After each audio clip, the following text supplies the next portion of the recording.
Olá, seja bem-vindo a mais uma videoaula do nosso curso de redes neurais, vinculado ao programa de pós-graduação da Faculdade de Engenharia Elétrica e de Computação da Unicamp. Vamos cobrir aqui a parte 6 do tópico 8, denominado Deep Learning, e essa parte 6 é intitulada Interpretabilidade em redes neurais profundas, né? Até esse momento no nosso curso, particularmente nesse tópico 8, nós nos concentramos bastante em conquistar modelos acurados, né, de aprendizado. E agora nós vamos abrir a caixa preta da rede neural, né, e tentar extrair ali de dentro explicações acerca das estratégias que as máquinas usam para obter essas altas performances. Tá? Então vamos lá. Esse material está baseado, tem parte do seu conteúdo extraído dessas três fontes aqui, que eu recomendo que sejam consultadas como fontes complementares a essa videoaula, ok? Já vimos em outros assuntos aqui, particularmente nesse tópico 8 de Deep Learning, né, que estamos aos poucos quebrando alguns paradigmas, né, resolvendo questões que eram tidas como insuperáveis, né, e aqui é chegada a hora de quebrar mais um desses paradigmas, que é o compromisso entre acurácia e interpretabilidade. Até algum tempo atrás, havia a suposição de que ou eu trabalhava com modelo de alta acurácia, pagando o preço na interpretabilidade, né? Ou eu trabalhava com modelo de alta interpretabilidade, pagando o preço na acurácia. Não era possível conseguir as duas coisas simultaneamente. Tá? Posso dar um exemplo aqui, as árvores de decisão, que quando sintetizadas podem ser convertidas em regras, portanto são modelos bastante interpretáveis, mas normalmente não eram modelos de alta acurácia, tá? E, no entanto, aqui em Deep Learning, que aparentemente são modelos muito acurados, mas caixas pretas, né? Onde eu não sei como internamente se resolve o problema de classificação ou de regressão, mas com resultados recentes, né? Conquistas voltadas para a interpretabilidade, eu posso afirmar que acurácia e interpretabilidade podem caminhar juntos, ou seja, eu vou abrir essa caixa preta, esses modelos de alta acurácia em Deep Learning, atrás de interpretabilidade, de explicações acerca das estratégias que a máquina tem utilizado para resolver o problema de aprendizado, ok? Então há vários métodos voltados para o entendimento de como os modelos de aprendizado realizam suas predições. Aqui nós vamos trabalhar com dois deles apenas, tá? É claro, aquele de melhor desempenho foi escolhido a dedo, né, para que seja uma solução de referência para vocês, dado o excelente custo-benefício que ele apresenta. Tá? Daqui a pouco eu vou comentar sobre isso.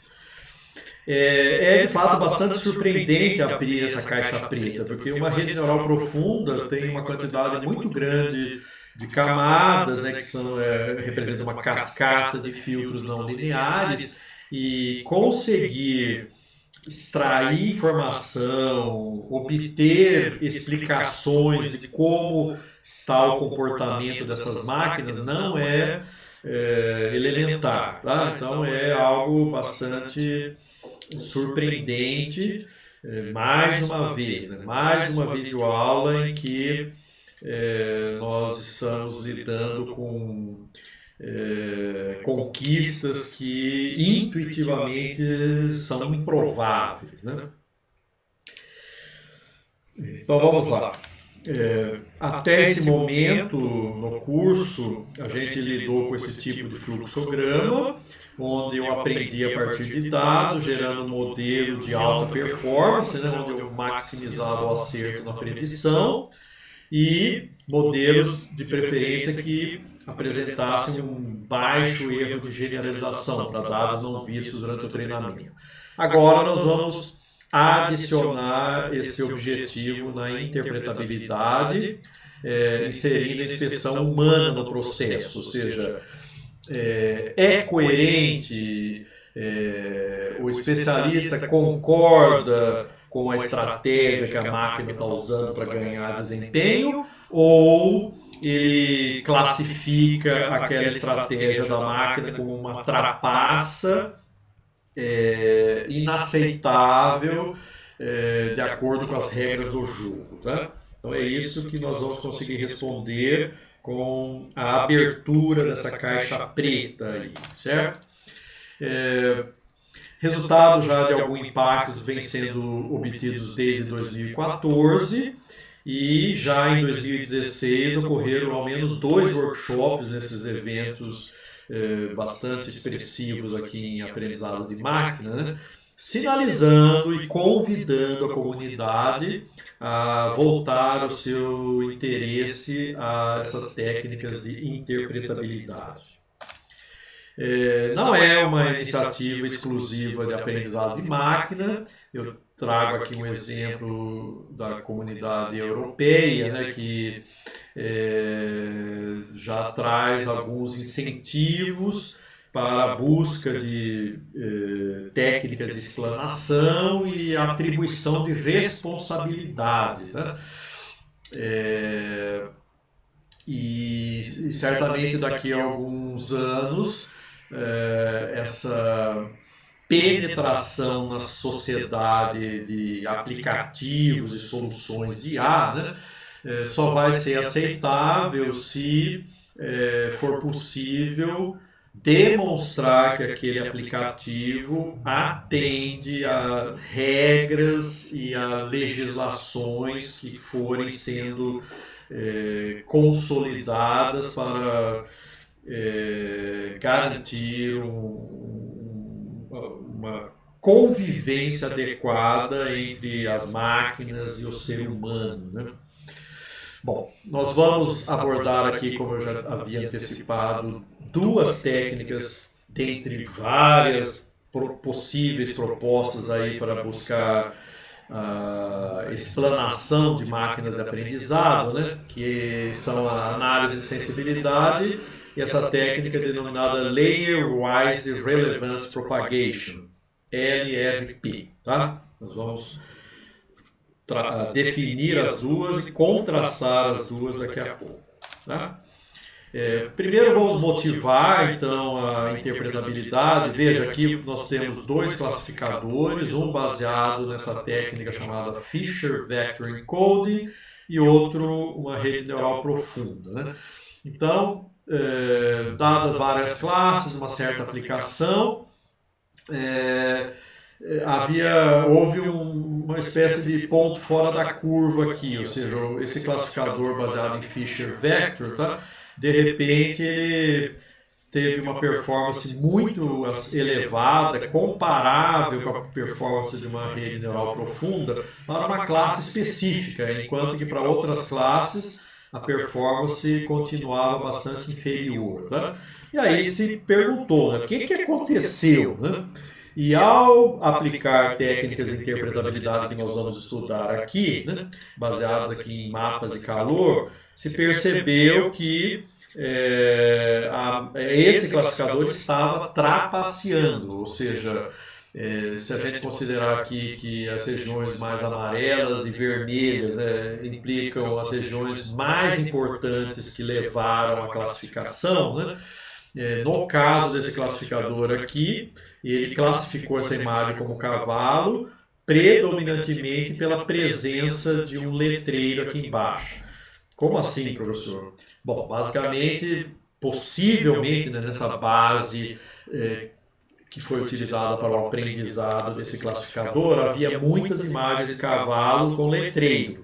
Então a máquina acabou adotando essa estratégia de detectar letreiro para fazer a classificação, o que não é aceitável e pode sim ser considerado uma trapaça. Né? Por outro lado, a rede neural profunda, de fato, está evidenciando a presença do cavalo para rotular essa imagem como sendo de um cavalo. Ok? Então, essa discussão aqui está presente nesse paper de 2016, né? E ela foi usada para concluir que não basta focar apenas na capacidade de generalização. Tá? Precisamos de algo mais, né? Precisamos abrir essa caixa preta para ver se há coerência e há robustez no comportamento desses classificadores e regressores. Né? Bom, dada essa tendência e estamos falando de motivação aqui também, né? Então existe uma clara motivação, aí, uma tendência de buscarmos em todas as nossas soluções, nos produtos que estamos desenvolvendo nos nossos laboratórios de pesquisa, nas nossas empresas, no mundo corporativo aí, né? Estamos indo em busca também do atendimento dessas três frentes aqui, que a gente chama de soluções fairness, que carregam, né? Fairness, accountability e transparency, né? E até para deixar a sigla um pouco mais apelativa, né? Acrescentar também ética. Né? Então, todo aquele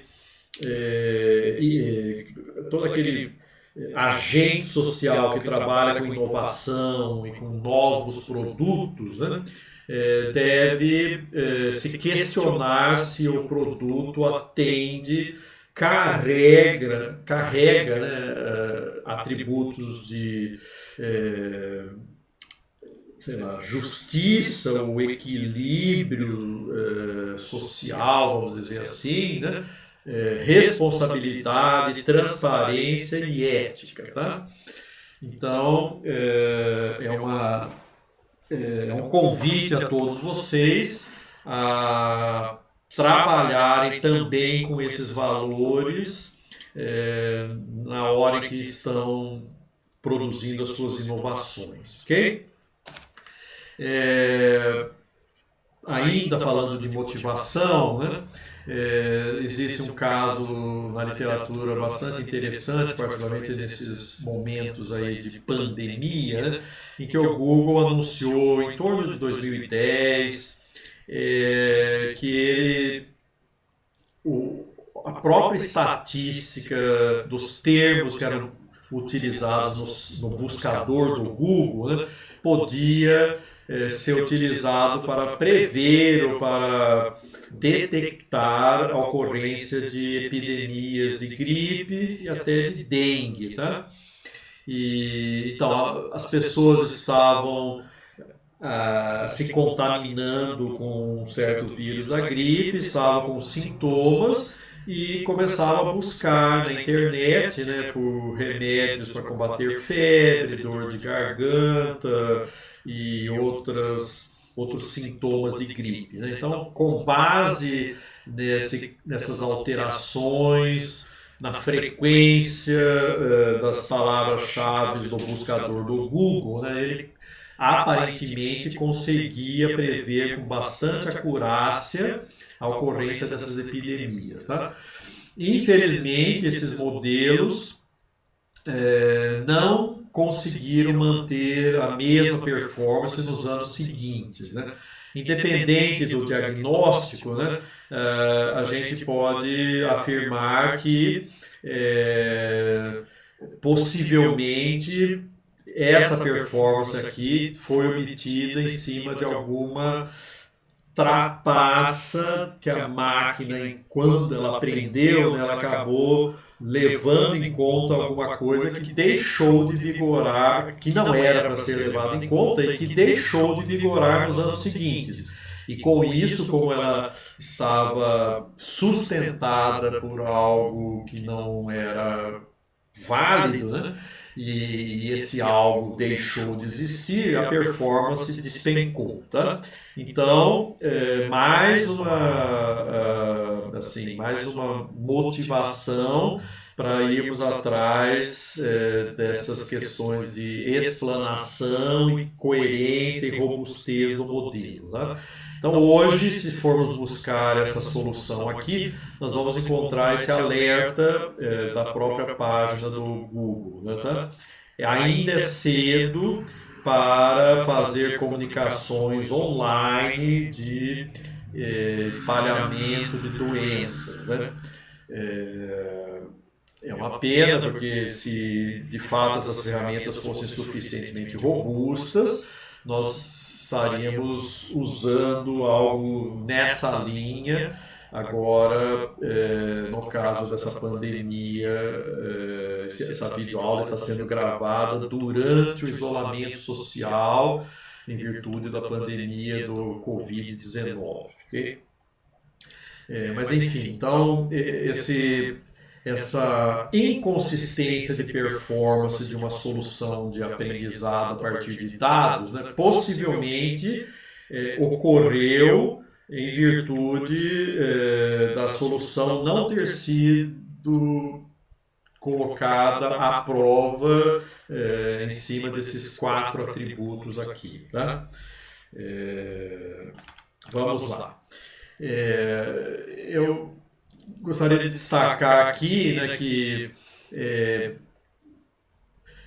embora estamos lidando com muitos casos de sucesso aí de aprendizado a partir de dados, também há muitos casos de fracasso, insucesso, certo? E quando não é problema da metodologia, né, pode ser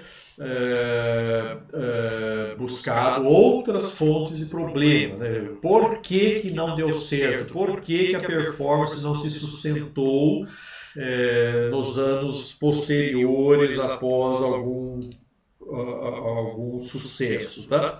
Então, esses autores aqui propõem que essa área de ciência de dados, né, passe a integrar conhecimento de domínio, ou seja, passe a incorporar conhecimentos teóricos que eu tenha sobre alguns processos na hora de sintetizar soluções, ou seja, não se baseie apenas nos dados, né, mas também incorpore algum conhecimento de domínio. Tá? Esse exemplo do Google, inclusive, é citado nesse paper aqui. Então, essa tendência aqui de desenvolver ciência de dados guiada por teorias científicas, tá? Vem também na linha de atender a essas 4 frentes aqui que eu cheguei a mencionar, ok? Vamos então entrar nesse cenário de entender as arquiteturas profundas, né? Então, como podemos interpretar o resultado de uma rede neural profunda já treinada? Então, a gente poderia adotar a perspectiva mecanicista, onde eu vou atrás de focar nos processos envolvidos, nos elementos, nas camadas, nos módulos e nas relações de causalidade dentro da arquitetura. Tá? Não é por aí, eu vou focar na rede neural profunda como um neurocomputador que faz um mapeamento multidimensional de entrada e saída, né? Então eu vou atrás dessa perspectiva funcional, né? Mas eu preciso abrir essa caixa preta. Tá? Nessa perspectiva funcional, a gente pode fazer uma análise centrada no modelo ou nos aspectos de tomada de decisão. Por exemplo, aqui eu tenho um classificador, né? Essa é a superfície discriminante entre as duas classes, né? Daqui para cá eu tenho valores positivos, daqui para cá valores negativos ou vice-versa, tá? E eu posso estudar, extrair informações sobre as estratégias desse classificador estudando o modelo, né, o f de x, ou trabalhando em cima dos dados, né, o que acontece com os dados quando eles se aproximam da fronteira discriminante, né? E então eu posso começar a fazer perguntas como essas que vocês estão vendo aqui, né? Como um ganso aparenta ser tipicamente, né, a partir do momento que um classificador foi treinado para detectar gansos em imagens, tá? Então eu posso trabalhar com protótipos, né, do que é ganso e do que não é ganso, certo? E chegar a resultados como esses daqui, né? Então, após a máquina aprender, ela pode indicar o que leva ela a classificar uma imagem como sendo uma imagem de um ganso, tá?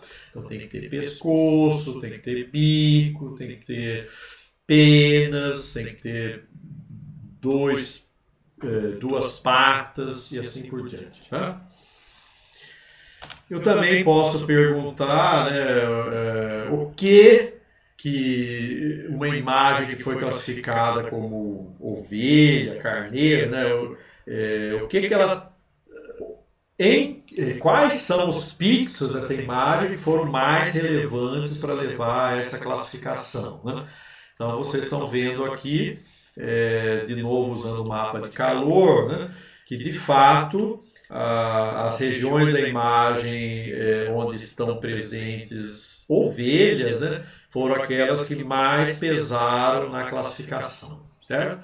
Então nós vamos atrás desse tipo de cenário quando formos aplicar a técnica de Layer-Wise Relevance Propagation, tá?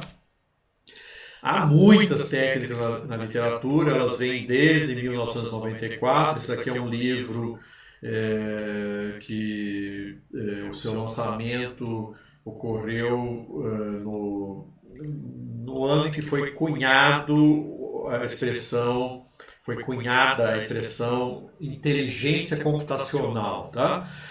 E então essa vertente da inteligência artificial denominada inteligência computacional ocorreu em 1994, né, se iniciou em 1994, e já nesse livro aqui que apresentava as várias áreas que compunham a inteligência computacional, né, já se discutia a questão de explanação, métodos de explanação de máquinas de aprendizado, tá? Então, qual modelo escolher? Então, dentre todas essas possibilidades e muitas outras, né, nós vamos focar a atenção na LLP e na análise de sensibilidade, como já tinha adiantado a vocês, né? É uma decisão normal que se toma no curso introdutório, né? E eu escolhi a dedo essa técnica aqui pela boa relação de custo-benefício que ela apresenta. Bom, vamos falar um pouquinho da análise de sensibilidade. O que é a análise de sensibilidade? Como o próprio nome está dizendo, né? Eu verificar, caso eu varie incrementalmente qualquer uma dessas entradas aqui, eu quero saber o efeito causado na saída, tá? Então, as entradas cuja variação incremental leva a maior variação na saída são aquelas que mais influenciam para aquela saída ter o comportamento que ela está apresentando, tá? Então, normalmente a gente trabalha com a o quadrado da derivada, né, para que tanto valores positivos como negativos tenham o mesmo efeito. Okay? Qual que é o problema com a análise de sensibilidade? Ela não consegue, digamos que essa imagem classifica carros, né? Ela, quando aplica a análise de sensibilidades, ela não se concentra, ela não destaca os carros. Os carros estão destacados, sim, mas há outras, a paisagem, né, as vegetações que aparecem aqui na imagem também estão pesando na classificação dessa imagem como sendo uma imagem de carros, tá? E portanto, não é uma técnica que está funcionando muito bem. E a razão para isso é que a análise de sensibilidade explica a variação na saída, evidentemente, como o próprio nome está dizendo, né? E não o valor que a função assume na saída, né? Então, é uma forma de análise bem diferente daquela que nós vamos ver a seguir, ok? Tem um outro problema com a análise de sensibilidade, no caso de redes profundas, que é o fato de que quanto mais camadas eu tenho, maior é o ruído nessas medidas de sensibilidade, certo? E, portanto, não é um índice que se dê muito bem com arquiteturas profundas. Aqui eu tenho, usando, né, a ReLU como função de ativação, né, uma explicação que sustenta esse resultado aqui, né? Ou seja, quanto mais camadas eu coloco, eu sei que os mapeamentos aqui têm que ser lineares por partes, né? Porque assim são as funções de ativação quando eu uso ReLU, né? E quanto mais camadas eu tenho, maior é a quebra do mapeamento produzido por toda a rede neural, né, em partes lineares, né?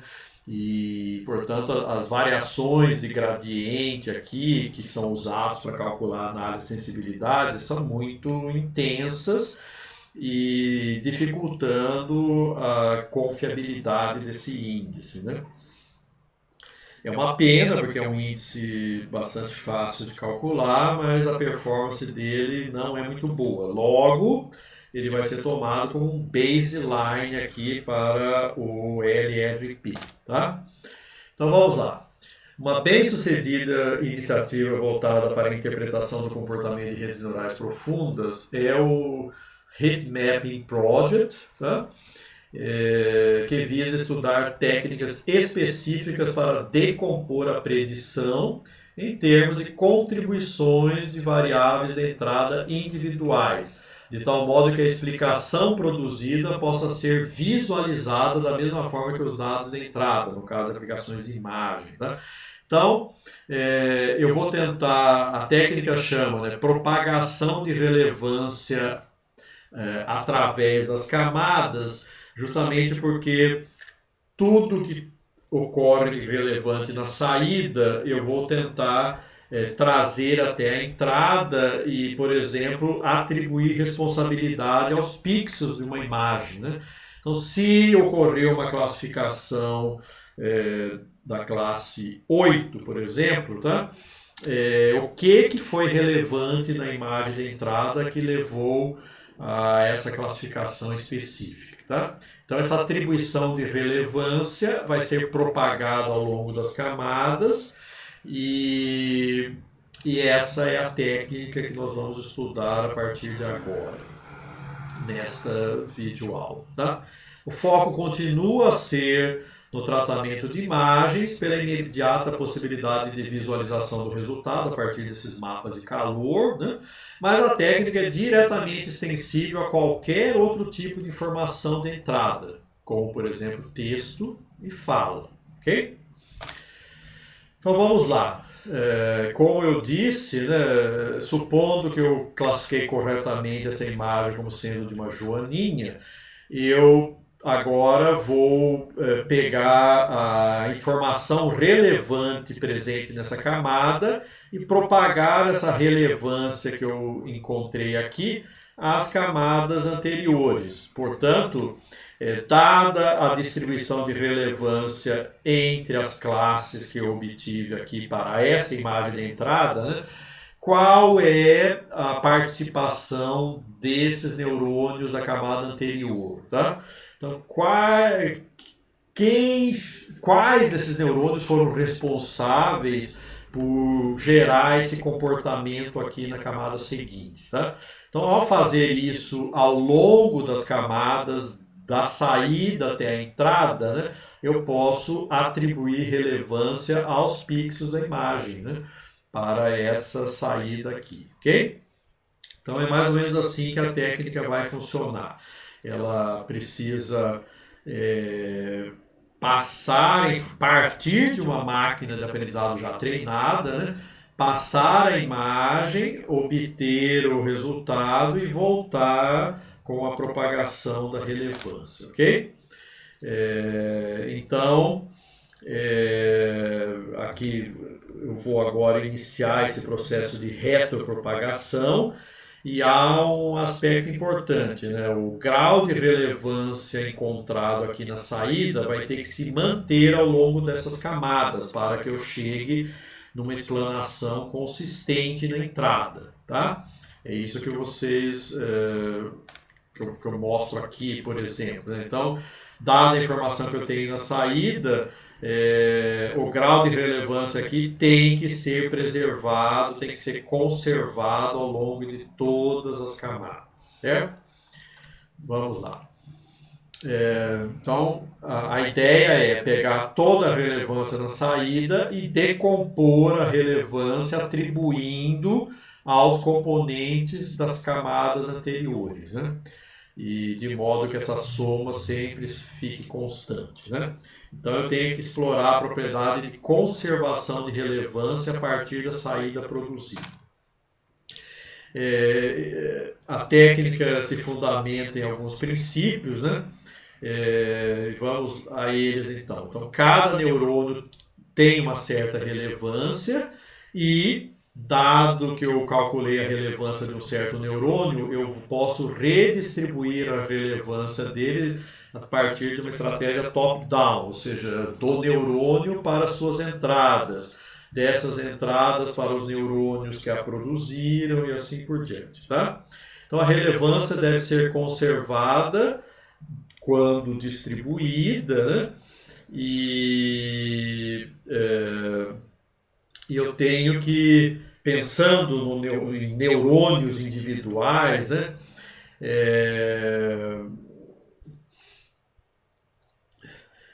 Então, neurônios que influenciam muito na ativação de um certo neurônio da camada onde eu medi relevância, né? Devem receber uma atribuição de relevância positiva. E aqueles neurônios, por exemplo, aqui tem uma relevância alta, mas esse neurônio atua atenuando a relevância, então ele vai ter uma relevância negativa, tá? Então, neurônios que contribuíram positivamente para uma alta relevância aqui na saída, né? Falando dessa camada agora, né? Neurônios dessa camada que contribuíram muito para uma relevância alta aqui, vão receber relevância positiva. E neurônios que contribuíram no sentido contrário vão receber uma relevância negativa, tá? Eu não vou entrar em detalhes de como se deduziu essa fórmula e como se implementa essa propagação, né? Eu só vou ficar nesses contextos de conservação e uma interpretação mais superficial dessa fórmula. Então, a relevância desse neurônio aqui, que eu vou chamar de relevância RI, né, é proporcional à sua ativação, né, a ativação desse neurônio, né, e ao papel que todos os demais neurônios provocaram na situação de relevância da camada seguinte, tá? Que é medida aqui através do termo que envolve todos esses pesos aqui e que vai ser aproximado por uma constante, tá? Então, a relevância desse neurônio depende da distribuição de relevância dessa camada, depende da participação de todos os neurônios dessa camada nessa relevância distribuída aqui, e tudo isso está, de algum modo, contemplado nessa fórmula aqui, tá? Então, a relevância é proporcional à própria ativação do neurônio e mais uma constante que depende do papel distribuído de todo mundo que está participando aqui. Ok? É o máximo que eu vou esclarecer aqui para vocês. Para quem precisar entender a fundo mesmo esses conceitos, né, eu recomendo que consulte os trabalhos do grupo que propôs a técnica, tá? Da Universidade Técnica de Berlim. Eles pertencem à Universidade Técnica de Berlim. Okay? Bom, então, preservando, né, conservando a relevância ao longo das camadas, eu vou conseguir chegar na entrada e mostrar quais os pixels que mais participaram para levar a classe a ser joaninha, certo? Essa técnica, vamos pegar uma rede neural convolucional treinada com a base MNIST, foi a atividade que vocês fizeram no EFC 3, parte a questão 4, né, do EFC 2, digo, questão 4 do EFC 2, tá? E eu posso agora tentar mostrar para cada um desses dígitos, né, quais foram os pixels relevantes aqui na entrada. Quer dizer, ao propagar a relevância das classes na saída, né, eu posso responder, né, quais foram os pixels mais relevantes. Aplicando a análise de sensibilidade, sim, Simple Taylor é equivalente à análise de sensibilidade, né? Então, a gente percebe que para essa rede neural profunda, a explanação está bem pouco clara, tá? Tudo bem, esse zero aqui até ficou mais ou menos coerente, mas na maioria dos casos há um ruído muito grande aqui, né? Por outro lado, com essa técnica de propagação de relevância, olha que maravilha, tá? Nós conseguimos um resultado muito superior na mesma rede neural convolucional treinada com essa base MNIST, certo? Então agora sim, essa técnica aqui, que usa um paradigma bem diferente, né, está se mostrando bastante competente para indicar quais são os pixels da entrada que mais contribuíram para a classe ter sido definida da forma como foi. Okay? Aqui é um experimento também vinculado à base MNIST, onde nós sabemos que o aprendizado foi feito com os dígitos manuscritos centralizados, né? Mas o que acontece com a saída associada à classe 2, quando eu faço um shift do dígito 2, né? Passando por ele centralizado, ele mais à esquerda e depois mais à direita, né? Então, é esperado que a classe 2 ative mais intensamente quando os dígitos estiverem mais próximos da região central, tá? Se eu dividir a imagem em 4 quadrantes, como vocês estão vendo aqui, e tentar medir a relevância de cada quadrante, né, na classificação, com essa técnica que é basicamente a técnica de análise de sensibilidade, vocês estão vendo aqui que a explanação é muito confusa, com muitas idas e vindas, né? E, portanto, não muito robusta, né? Por outro lado, a explanação associada a cada um dos 4 quadrantes, né, é coerente com o comportamento de saída, oscila muito pouco e, portanto, tem um grau de robustez bem elevado, né? Então, esse é um experimento que mostra que essa técnica não só dá um resultado convincente e bastante explicativo mesmo, né? mas também é uma técnica robusta e com uma transição suave, conforme eu vou saindo de uma situação e indo para uma outra situação, tá? Isso é bastante bem-vindo. E por que a técnica é tão competente? Tá? Então, esses mesmos autores que a propuseram defendem que as técnicas de explanação têm que apresentar 4 propriedades, né? 2 delas estão aqui nesse slide: conservação e positividade, né? Então, a conservação é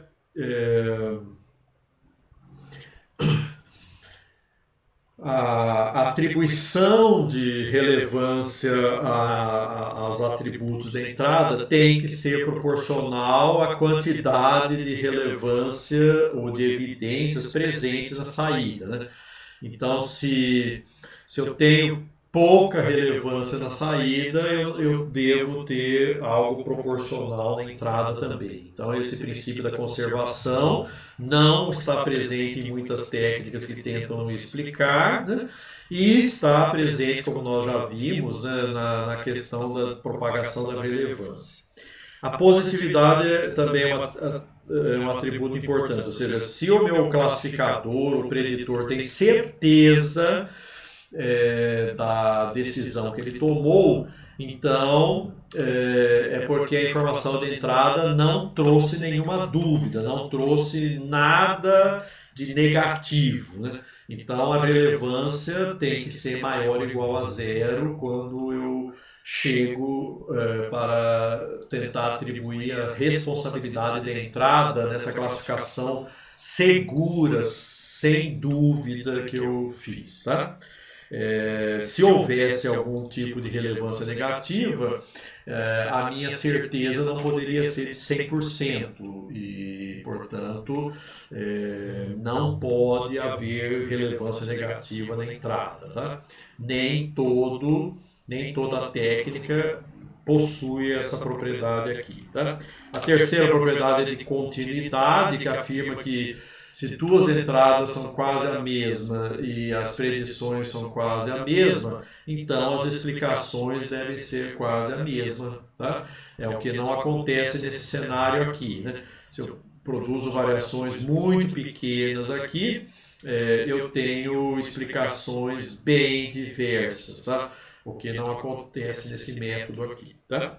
Então, é importante preservar essa propriedade de continuidade, e a última delas é a de seletividade, né?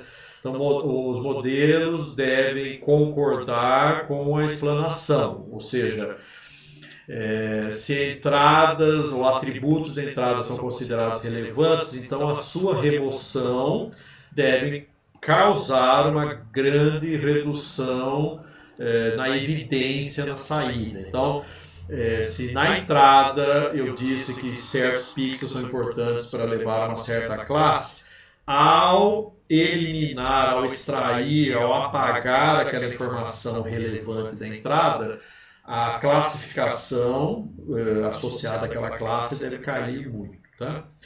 E o que os autores mostraram que dentre várias técnicas de explanação possíveis, né, a única que apresenta bem forte nessas 4 propriedades aqui é a LRP, tá? Então é mais um motivo para a gente ter escolhido essa técnica no nosso estudo aqui.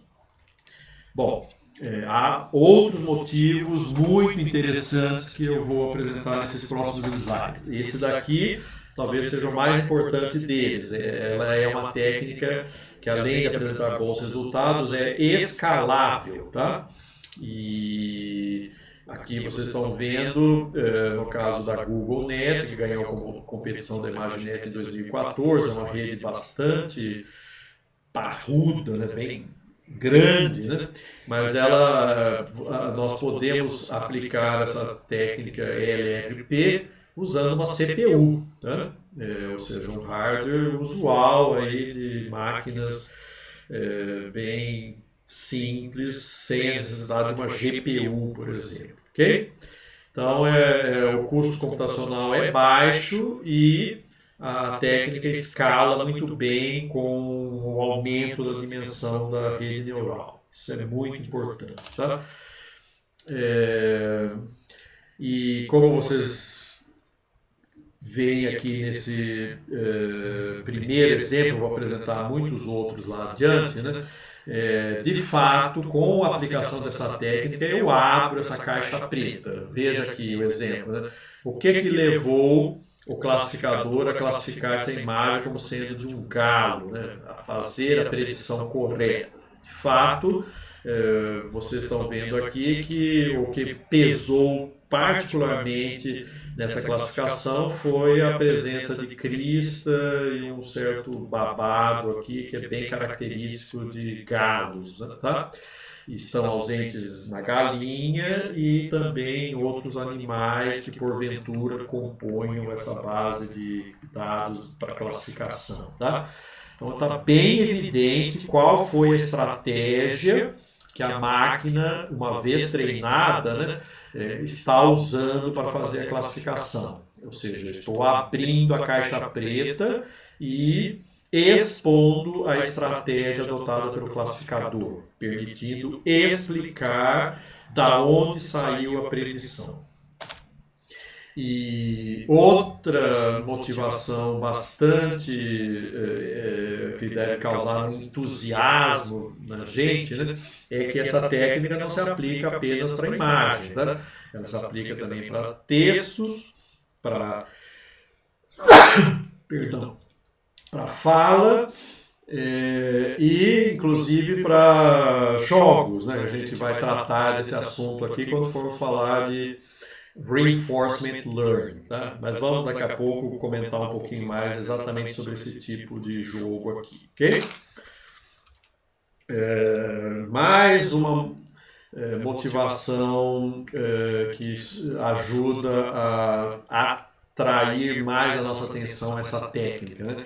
Ela se aplica igualmente bem e sem nenhum grande esforço, né, a arquiteturas tão diferentes quanto a arquitetura convolucional, fully connected ou densa, LSTM, ou seja, as redes recorrentes, e também a máquinas, como máquinas de vetores suporte, máquinas baseadas em kernel, ou seja, qualquer máquina de aprendizado, basicamente. Tá? É o que eu estou mostrando aqui. Né? Então, a LRP opera bem para as 4 arquiteturas, né? LSTE, métodos baseados em kernel, máquinas de aprendizado baseadas em kernel, redes neurais recorrentes, redes neurais tipo multilayer perceptor, né, com camadas profundas, e redes neurais convolucionais. Tá? Isso é bastante atrativo para a gente mesmo, ok? Então vamos falar agora de como comparar técnicas, embora nós só vamos focar nessa, né? Mas quando ela foi comparada com outras estratégias da literatura, quais foram as estratégias de comparação utilizadas? Então, uma delas é esse tal de pixel flipping aí, né?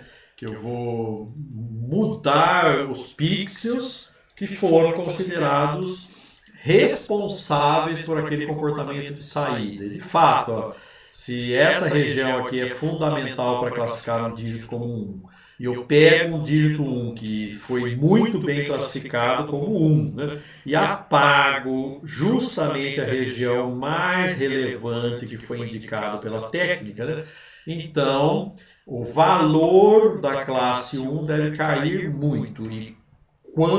E quanto mais relevante é o pixel indicado pela técnica, maior deve ser a queda. Então, as técnicas que, quando submetidas a esse apagamento de pixels, ou essa modificação de pixels aqui, né?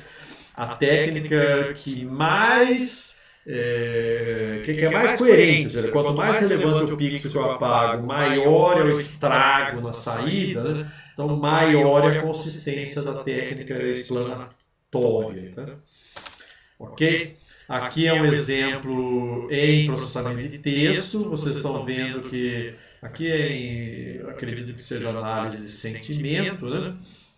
Em lugar de fazer um chaveamento, uma troca de pixels, tá? Você apaga palavras. Então, se eu apagar palavras que foram tidas como fundamentais para a classificação, é esperado que a máquina perca a confiança dela e passe a ter dúvidas cruéis sobre a classificação. Tá? São formas de medir a qualidade da técnica explanatória. Tá?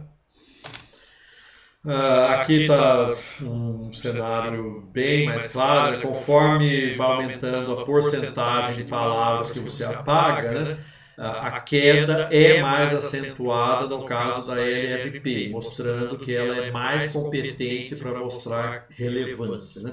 Porque o apagamento de palavras é feito em cima das palavras que foram tidas como mais relevantes pela técnica.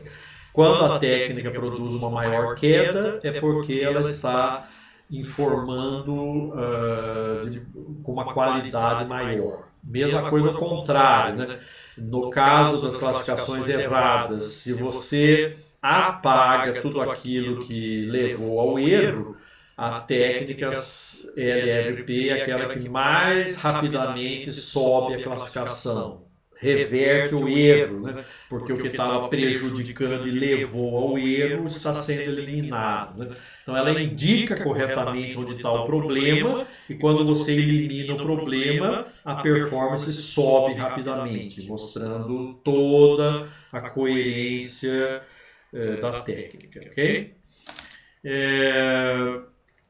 Vocês vão trabalhar com essa técnica na questão 7 do EFC3, né?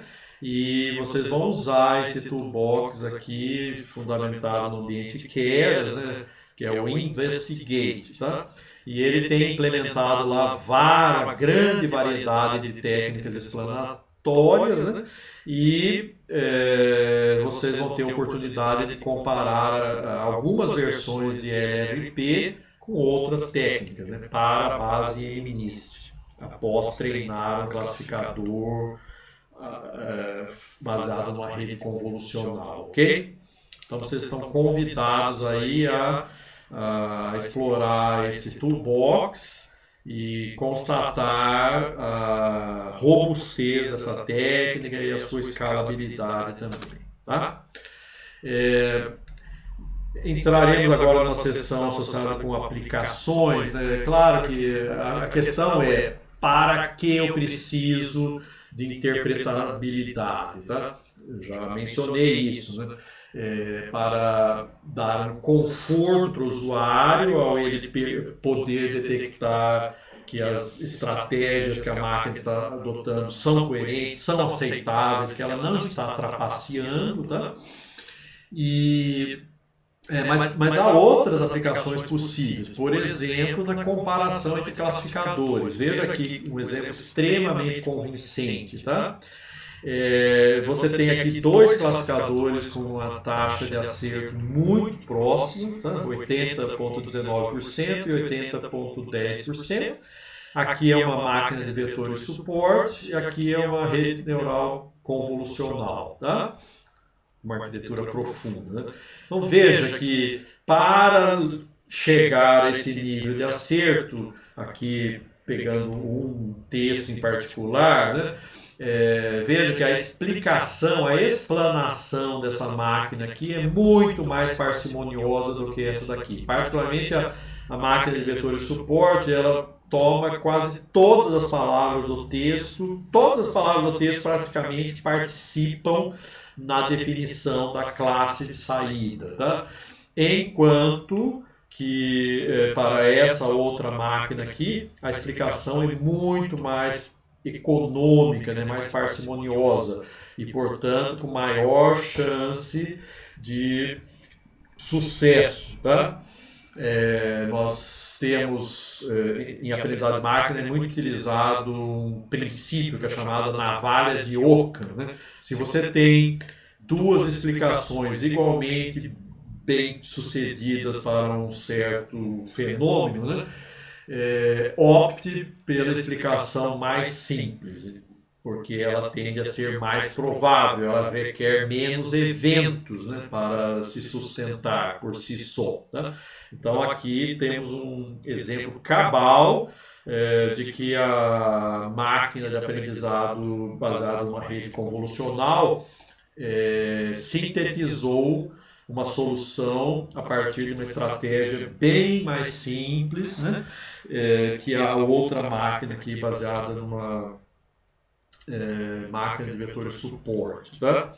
E, portanto, essas técnicas explanatórias, elas servem para esse propósito também, ou seja, para comparar a qualidade de classificadores. Né? Aqui temos duas arquiteturas que foram utilizadas aí no caso da ImageNet, e nós vamos ver elas voltadas para a classificação de faces humanas. Né?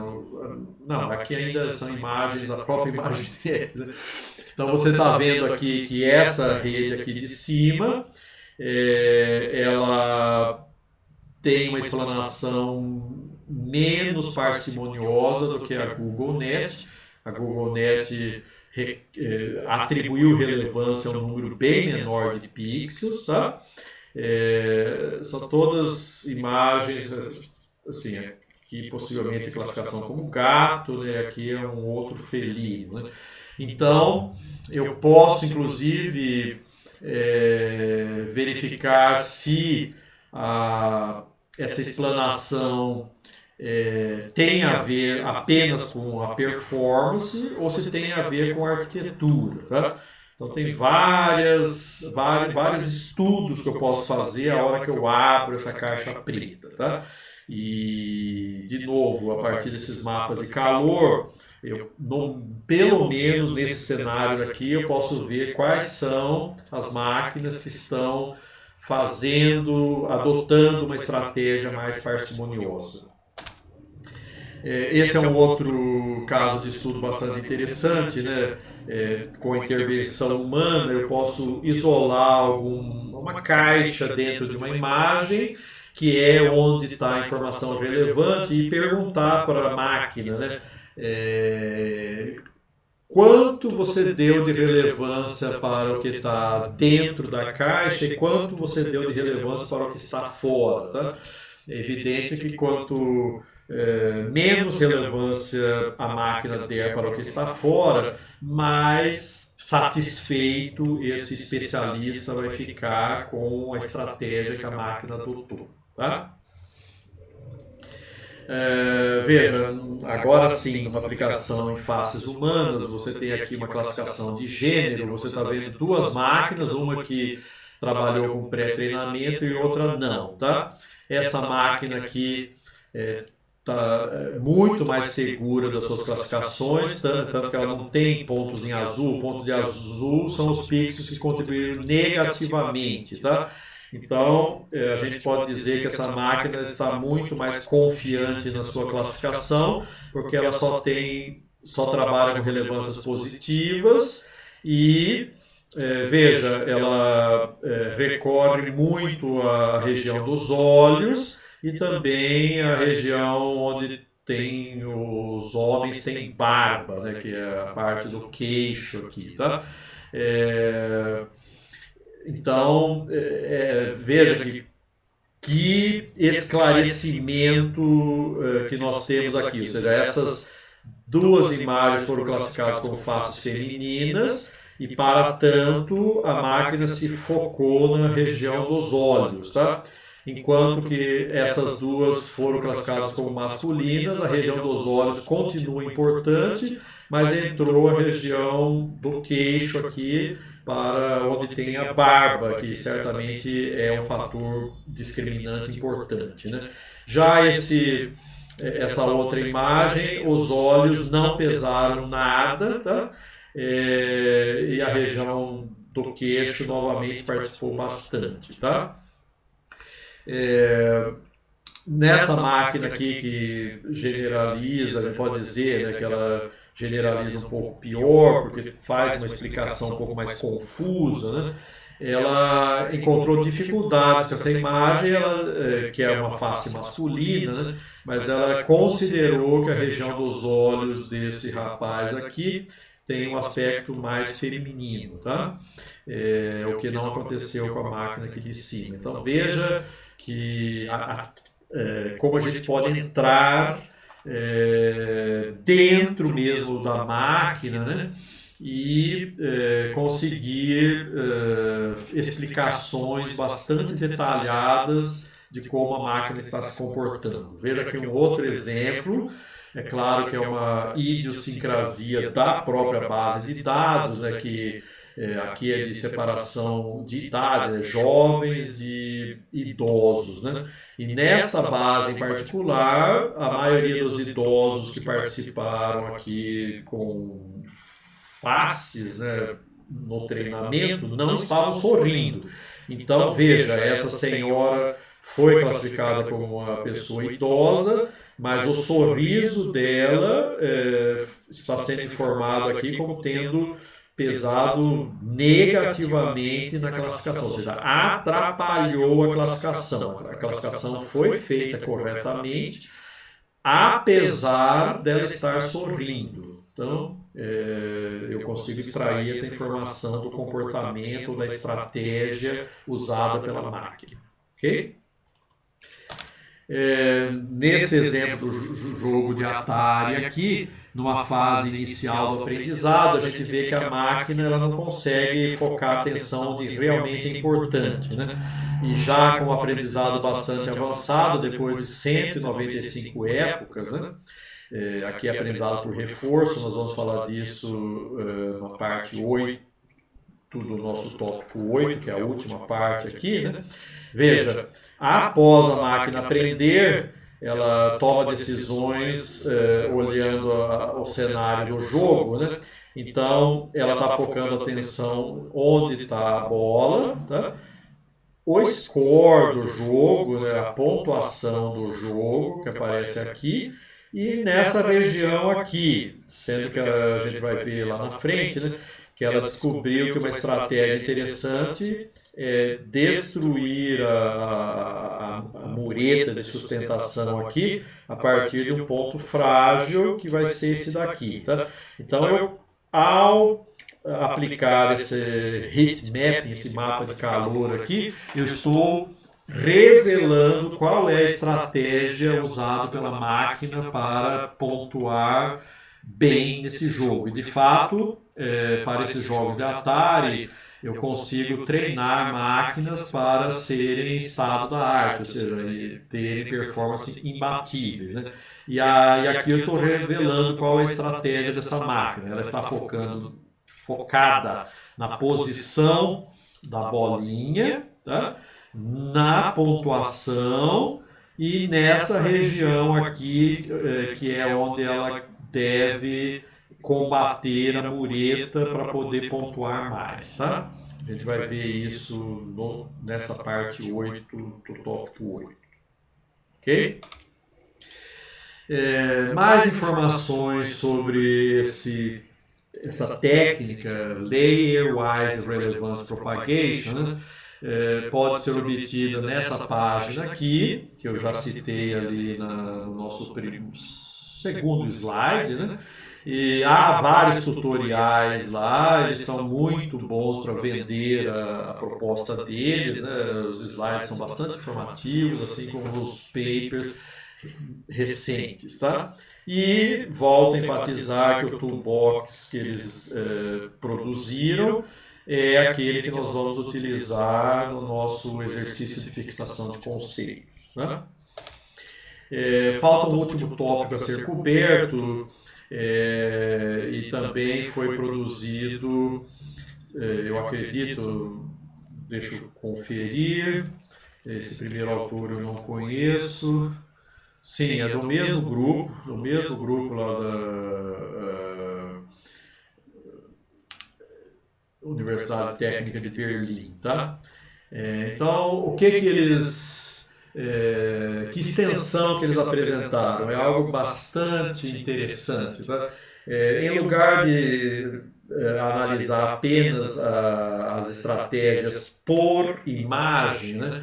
Então eles foram um pouco além, dada que a técnica é escalável, o que eles conceberam? Eles pensaram assim, bom, existem vários exemplares associados a uma mesma classe. Será que a máquina de aprendizado adota a mesma estratégia discriminante para todas as imagens, por exemplo, de uma certa classe, ou ela vai adotar estratégias diferentes dentro de uma mesma classe? Tá?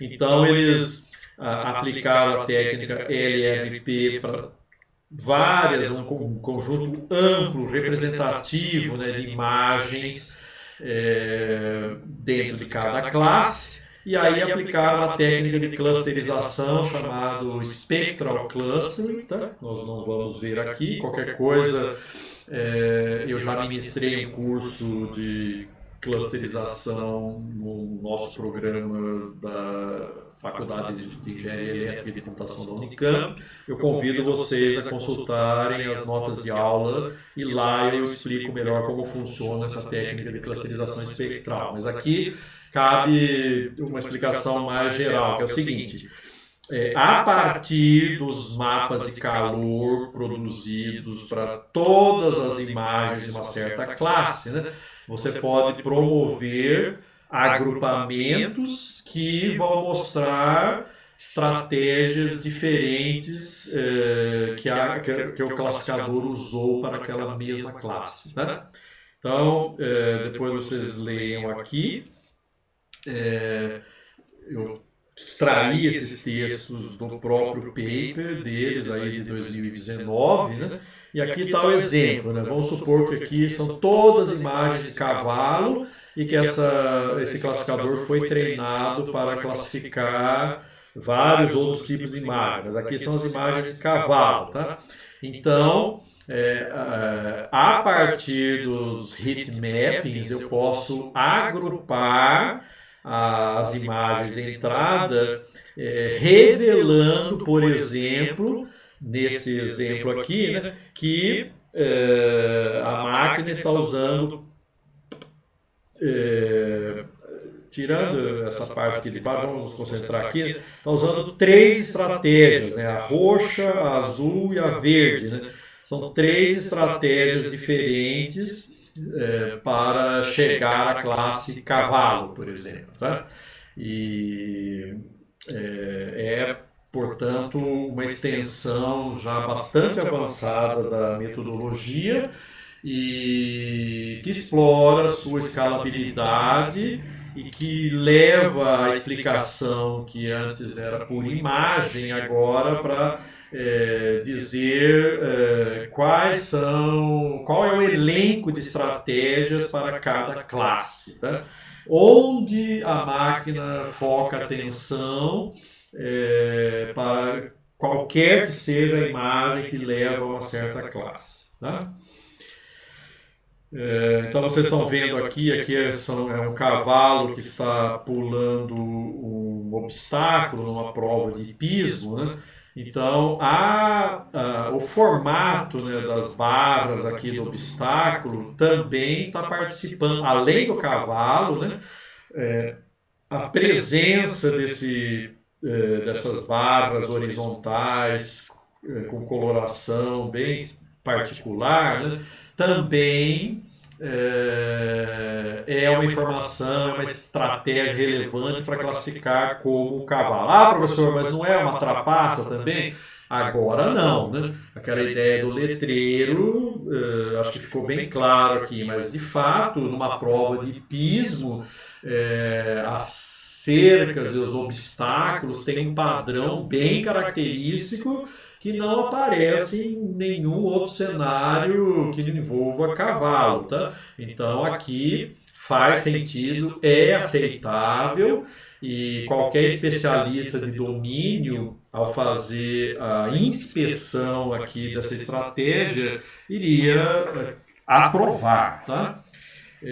Então, com isso a gente termina mais essa videoaula que abordou esses conceitos de interpretabilidade focada na LLP, nessa técnica que tem um excelente custo-benefício, tem uma literatura muito consistente, didática, é um grupo de pesquisa que, além de propor a técnica, vem se esforçando muito para mostrar o seu potencial e os benefícios que o seu uso acarreta, né?